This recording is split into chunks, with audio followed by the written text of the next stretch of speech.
So glad to have you join us.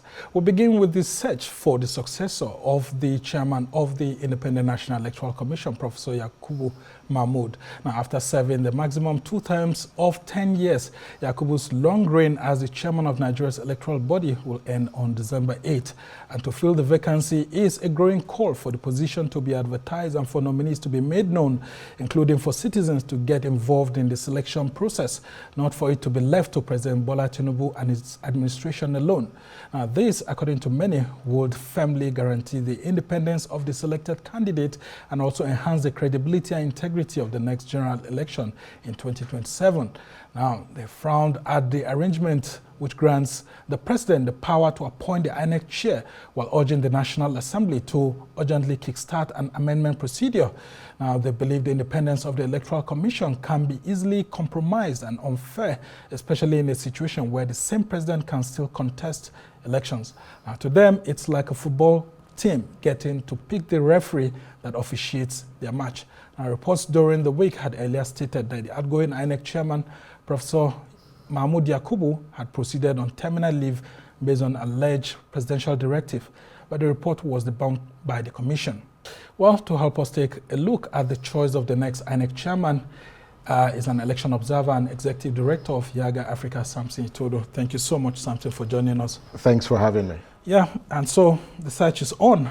It is don't know if you're part of the search party. No, I'm not part of the search party. Well, from the citizens' perspective, actually, yeah, a whole lot of people are counting on Nigerians to actually galvanize the system in such a way that those in power do not just see this as their own process, but as a process that's collective. Because, I mean, if President Tinubu, for example, does nominate someone and maybe by chance he does win the 2027 election, the INEC chairman will still be there when the process will be on for the next president in 2031. Yeah. So that's why there has to be this ownership. Talk to us about some of the criteria that you've already set in place for an effective system that will actually bring out someone that's more acceptable. I mean, we can't have an angel, right? But someone who is largely acceptable by Nigerians. I think before I respond to that question about what citizens are saying about the criteria for the INEC chair, is to look at where are we today and what's the state of our electoral process. I think there are 3 things. The first one is that the level of citizens' trust in the electoral process is at its lowest ebb. And that is just driven by the way the entire process have been managed in time past. Secondly, you have a captured and a weak electoral commission. An electoral commission that technically has built its own professional efficiencies.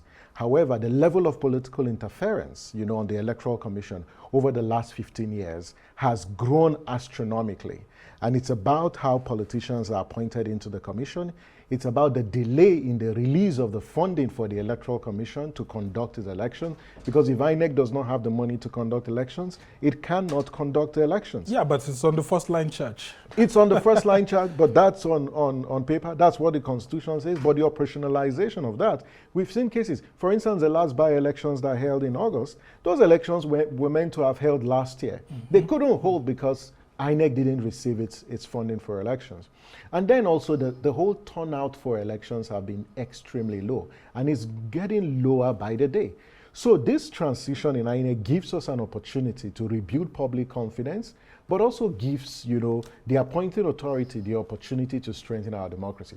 What Nigerians have said is they want an INEC that is independent, that upholds the will of the people over the will of politicians. And to do so, you need this set of criteria. One, citizens have said that the Constitution provides that you need a chairman and commissioners who are non-partisan, who have unquestionable integrity. But those criteria are inadequate. Nigerians are saying they need an INEC chairman and commissioners of INEC who have never been members of a political party, whether past or present. Nigerians are saying they need an INEC that is competent. So you need individuals that understand elections or in a related field, because we saw how incompetence did undermine the 2023 elections. And one other thing Nigerians are saying is they want an INEC that is fearless, that has the ability to withstand political pressure and call the bluff of politicians. And they also want an INEC that is composed of individuals that have the mental ability, because the job of managing election is quite a Herculean and a tasking one.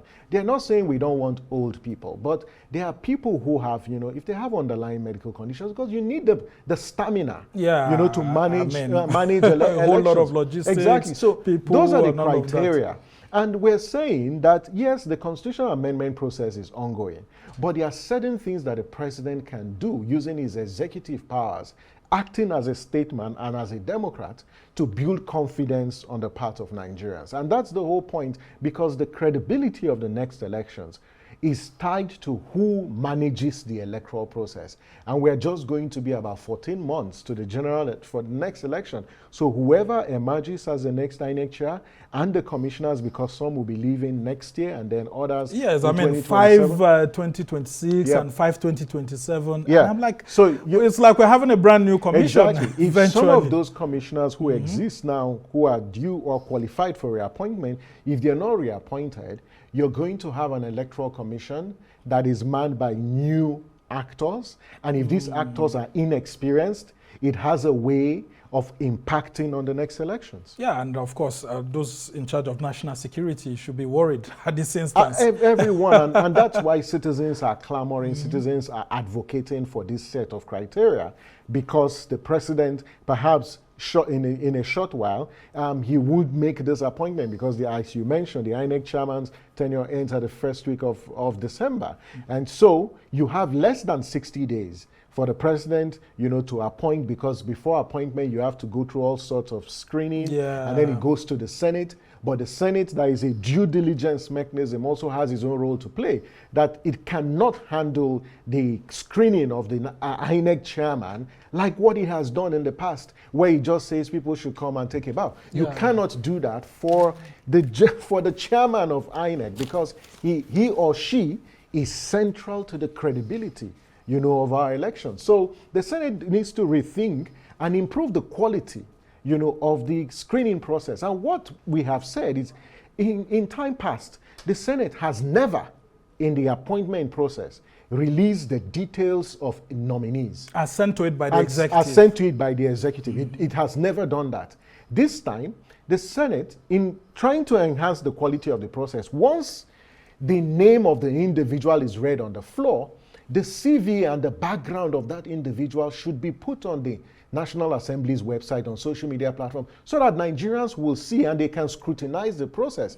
Especially that we are not a Kenya or a South Africa, where people apply for this job, they are screened in the open, and then if there are petitions, the petitions are considered on their merit.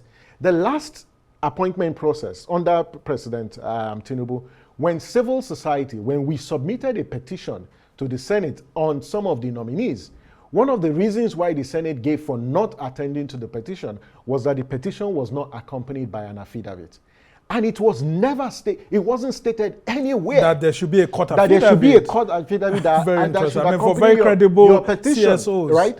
So if the Senate wants Nigerians to be part of this process, it should clearly outline what are the procedures, so that citizens will know. Because if the president appoints someone who has baggage and citizens want to make inputs, the National Assembly provides that opportunity. So they have to open up this process, invite people, ensure it is televised, and then ask people to come make oral submissions. That way you inspire public confidence, because this lack of confidence can be rebuilt with the way this entire appointment or the transition in INEC is managed. Well, a whole lot of Nigerians said that our institutions are really suffering from issues of, lack of public confidence, because even the Senate itself, is at its lowest ebb at the moment. Yeah. And so, but that pressure has to be on. Yeah. And I want to, conclude from what you have said, that this process is very important to be left to politicians alone. It is too important. How do we avoid partisanship? If the selection of the next INEC chairman is very important, too important to be left to politicians alone, how do we avoid the issue of partisanship? Because that issue comes up and the politicians in the National Assembly just say, look, there's no one who can be an angel. And then they just go ahead and confirm people.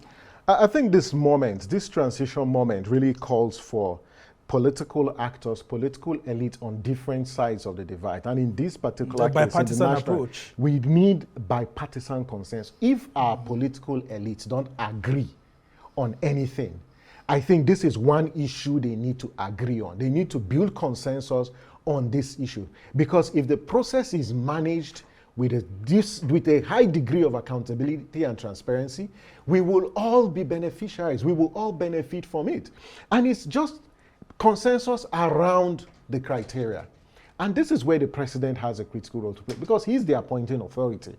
And our expectation is that the president will rise above, partisanship and act as a statesman, because before he became into the presidency, he was leading and championing electoral reforms. In fact, I remember vividly, he actually championed CODA, the Coalition for Democrats for Electoral Reform. Yes. And one of the recommendations, a pillar of the reforms championed by CODA, was protecting the independence of INEC. Yeah. So as a beneficiary, we expect that the president will act as a statesman, ensure that whoever he nominates is someone that has never been a member of a political party, whether present or past, is someone who has the competence, but someone who has the courage and the independence to take certain actions, even if those actions are against his political party. That's what we need at this material point. When that name goes to the Senate, the politicians and our leaders in the National Assembly will also need to rise above partisanship and ask the chairman nominee, fundamental questions about how he would fix the challenges of our electoral process, how he would withstand the same pressure that the politicians put on INEC, but also how the INEC chairman will work with other agencies, because elections are a multi-stakeholder enterprise. And the role that other actors play impacts on the credibility of the process. So you need someone who is able to manage these sort of triangular or bifurcated relationships at different levels. And that's the only way. But also citizens have a role to play. Civil society is playing its role. Media is playing its role. Because if there's any important issue in Nigeria today when it comes to elections, is the transition in INEC. Because that has grave implications for our democracy. So citizens need to call on their legislators, impress it on them to look out for this set of criteria when the nomination is made, but also to ask them to rise above their party. And that's where my next question actually comes in, because I've heard APC leaders saying that, look, Tinubu is not a Jonathan who appointed Jega that will lead to the exit of himself and his party. When you hear such kind of comments, what will you say? Because by then, during 2014, 2015, you would have heard where they referred to Jonathan as a kindergarten president. Then, that all of this culminated in Jega being appointed, and of course, Jonathan losing election. Should we have leaders who actually have such kind of thinking? I think where the president is at the moment, he needs to care about his legacy. What will be said of you when you leave office? The references are made to Jonathan in the instance because of the action that he took. He is celebrated across the world today because of that action. So he has left a lasting legacy in our electoral process. So the current president has an opportunity to also write his name in gold. And what if he doesn't want to? No, I want to give the president the benefit of doubt. Okay. I want to give the president the benefit of doubt, and I hope that he will shock us, as Nigerians, including members of his party, to rise above partisanship and say, this is about our democracy. This is about the next elections. This is about ensuring that people's will is respected. So I'll give him the benefit of doubt. And some of the party leaders will say that is electoral integrity in quote, at its peak only when APC loses. No, but because they accuse some of you CSOs of always saying that, look, the best times we have elections is when the governing party loses and all of that. Can't we have the best elections when the governing party also wins elections? Well, Sambo, you and I know very well that's sheer political propaganda. And the parties, they are entitled to their views and their opinions. It doesn't prevent media and organizations and civil society organizations who are vanguards, of the democratic process, who are providing necessary oversight, to renege on their commitments or pull back. No, it's not going to stop us from holding our institutions to greater standards. We will continue to hold our democratic institutions to higher standards. And it's the standards of transparency, the standards of accountability, standards of excellence and professionalism, because it's about our democracy. And if this democracy flourishes, we all benefit. If it's only one party that benefits from a weak and captured electoral institution, then it portends grave danger for our democracy and also political legitimacy, because the whole point of political legitimacy is centered on people expressing their sovereign will. There's a reason why I know the president suffered from it in 2023. Exactly. So if you care about political legitimacy, then you've got to take actions that demonstrate that you are an outcome of the collective will of the people. And the only way to do that is to ensure you emerge through a transparent process. Not a short-circuited When the process is skewed and compromised, its outcome cannot be legitimate. That's the point. Very interesting submission. Now, let's go back to our criteria for getting the new INEC national chairman. Let's talk about the issues of suggestions here and there about the NJC, the National Judicial Council, having a role to play. I mean, and people say we should have judges sit down, to actually think of, nominating 3 persons and all of that, that the power should be taken away from the presidency and all of that. But isn't it too late for those kind of reforms? Because these are constitutional provisions. What else can be done between the short time now that we have for the nomination to come in place? And what are the best practices? I think realistically, we're not going to get any amendment to the Constitution that removes the powers of the president before the next INEC chairman is nominated. Because the current constitutional review process, by our understanding, they will be ready for votes by December. It's not going to end this year. And so, but you need an INEC chairman. But there are things that the president can do by activating his executive powers. And we highlighted that earlier. That yes, even if he still has the power, before he sends the name, to the National Assembly, he should tell Nigerians this is the individual because there's a vacancy in INEC currently with a national commissioner from the northeastern parts of the country. You recall Major Alkali died a few months ago, so there's a vacancy. So it's not just the INEC chairman but there will be a national commissioner. It's these individuals, publish their names and ask citizens and civil society and different organized professional groups to submit memos or submit petitions. And when these petitions are submitted, you can constitute a team that reviews this particular submissions made by people. Review them on their merit. If you discover that the prospective nominee does have some baggage or is not qualified or meets some of this criteria, you drop the individual. This pre-nomination due diligence is something that the president can do. It exists in some form currently because before your name is sent, you go through all sorts of security screening, but all that is shrouded in secrecy. He has no public participation.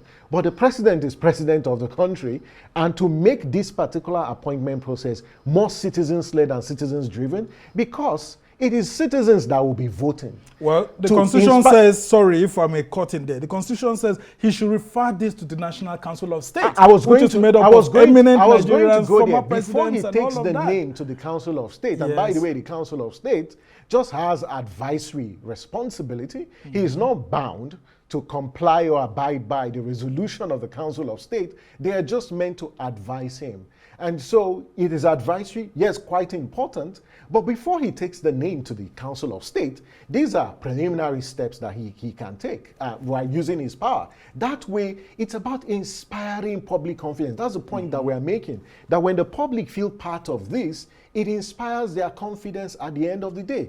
It tells them that the president is not appointing his cronies or those individuals that have been nominated, are individuals that are either recommended by governors or by political bigwigs. Because when you have an INEC chairman that has, whether biological or partisan affiliation to some of the actors, it dampens confidence on the part of Nigerians. When you do that, go to the Council of State, they provide their advice. Yes, they are elder statesmen, but when you've run this and you tell Nigerians this is who, you send the name to the Senate. The Senate now has a role to play as well. And I've mentioned this. I think at this point, the Senate needs to publish, what are the procedure and the guidelines. So if people want to submit petitions, this is the procedure. Yeah. So you don't spring surprises like your petitions need to be accompanied by affidavit.